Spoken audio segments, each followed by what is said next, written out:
Welcome back to my Vision News. Another video for you. First news story is from Eritrea, where an author, a writer, has been evicted from his house. Who is he? Why was he kicked out of his house? And reportedly, the man is very close to Isaias Afwerki, Eritrean President. Isaias Afwerki addressed him as Aya. Aya means someone who inspires you. You call him or her Aya. Means your mentor, your role model. So why was Isaias Afwerki's role model evicted from his house? Secondly, Obasanjo, Africa Union's mediator who led the peace efforts, mediation efforts between Tigray People Liberation Front and Ethiopian federal government, which resulted in the signing of a peace agreement on the 2nd of November, has written an article for semaphore.com. The article is about how he mediated between Tigray region and Ethiopian federal government. What is he saying? He talked about how this war started, about number of casualties, who were involved, neighboring countries. Details for you. Thirdly, we have Somalia, where people are laying down their lives in the fight against Al-Shabaab. A tribal elder was assassinated today. Deputy commissioner of a district was wounded in an attack by Al-Shabaab fighters reportedly. Firstly, viewers, Eritrea, where a writer has been evicted from his house. Who is he? His name is Takiye Tesfaye. Takiye Tesfaye is an author, a writer. He translated George Orwell's Animal Farm from English into Tigranian. He was compiling Tigranian dictionary as well. That shows that he is a learned man, very close to Isaias Afwerki. Isaias Afwerki addressed him as Aya. Aya means mentor, role model. And the man had no role in politics. He was heard saying that he hated politics. And he is not holding any position with the PFDJ, People's Front for Democracy and Justice ruling party in Eritrea, only legal party in Eritrea. Then why was he expelled? He was evicted from his house. Reportedly, his son Sinai did not report at a military training center where he was supposed to report. That is why Takiye Tesfaye has been evicted from his house. Now he's living with his in-laws.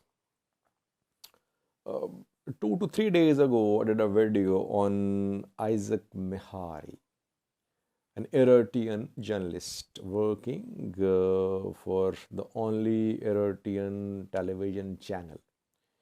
He was put in prison. Why? Because his son did not report for military training at a training center. Same happened with Takiye Tesfaye. He has been arrested. He has not been arrested, but he has been evicted from his house. He could be evicted from his in-laws' house as well. His own house has been closed. It is now under the control of government forces. By the way, it's not a new practice in Eritrea that whenever youth do not report for military training at training centers, their families are targeted. It's not a new thing. I've been hearing it for since I started covering Eritrea. So it's a common practice in Eritrea that families are targeted and then youth are forced. They then have to report at training centers because their family members are put in prisons. Conscription is one of the main human rights issues which are raised by human rights organizations. Eritrean government denies. It says there is no conscription, but Human Rights Watch, Amnesty International, Eritrean diaspora, they say that youth face conscription in Eritrea. And then second is school education and military training are linked. If youth do not report a training center, they cannot have a degree. This linking of education, educational career of a student and military training is what is criticized as human rights violation. This development shows that even top men in Eritrea can be arrested, they can be evicted from their houses if they don't follow rules. On the other hand, it also tells us that there are no human rights, there is no respect for human rights. I mean, if someone's son has not reported for military training at a center, what is father's fault? If he was giving shelter to his son, he could have been arrested. But if he was not involved in giving shelter to his son, then why was he arrested? But it is a common practice in Eritrea. Secondly, was Obasanjo, African Union's mediator, who spearheaded mediation efforts to resolve the conflict in northern Ethiopia, wrote an article a few hours ago in semaphore.com, for semaphore.com. The article is about his mediation, which succeeded in resolving conflict in northern Ethiopia. Firstly, he talked about how the war started in Ethiopia. He said that new Prime Minister PM Abiy was implementing his programs, strategies, which were not being well received by TPLF. And then TPLF Tigray fighters attacked northern command bases of Ethiopian National Defense Force in Tigray. And after that, PM Abiy launched a law enforcement operation in Tigray. He seems to be saying that on the 3rd of November 2020, TPLF's Tigray fighters' attack on ENDF Northern Command bases was one of the main reasons behind the start of war in Tigray. Secondly, he shared numbers. He said that around 1 million around 1 million have lost their lives in this conflict in Ethiopia, in Tigray, Afar, Amhara regions. They died in fighting, they died of hunger, they died during displacements. But in Tigray, around 600,000 died of hunger, in combat, during displacements, during travel, etc. And 25 billion US dollars is the damage suffered by Ethiopia. So that just shows that this war was a deadly war in terms of material losses, human losses, in terms of ripping apart the harmony, the society's harmony in Ethiopia.